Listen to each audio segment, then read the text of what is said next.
ఓం గురుభ్యో నమః. శ్రీకృష్ణ పరబ్రహ్మణే నమః.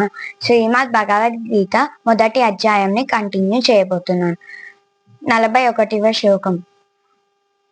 అధర్మాభిభవాత్ కృష్ణ ప్రదుస్తంతి కులస్త్రియః స్త్రీషు దృష్ట్రాసు వాష్ణేయ జాయతే వర్ణ సంకరః.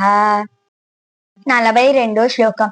సంకరో నరకాయేవ కులజ్ఞానం కులశ్చ పతంతి పితరో హేష్యాం లుపపిండోదక క్రియాః. 43వ శ్లోకం. దోషైరేతై కులజ్ఞానాం వర్ణసంకరకారకైః ఉత్సాజ్యంతే జాతిర్ధర్మాః కులధర్మాశ్చ శాశ్వతాః. 44వ శ్లోకం.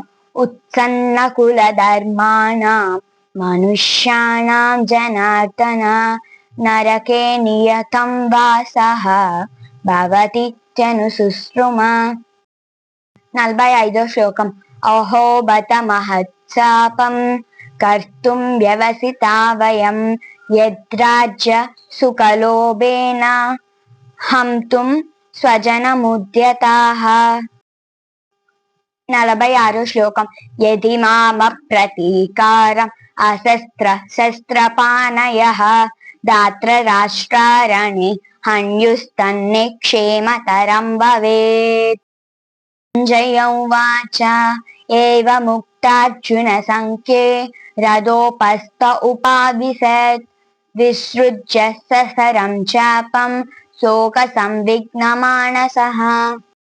ఓం తత్సత్. ఇది శ్రీమద్ భగవద్గీత ఉపనిషత్తు బ్రహ్మ విద్యాయాం యోగశాస్త్రే శ్రీకృష్ణార్జున సంవాదే అర్జున విషాద యోగో నామ ప్రథమాధ్యాయ సమాప్తః.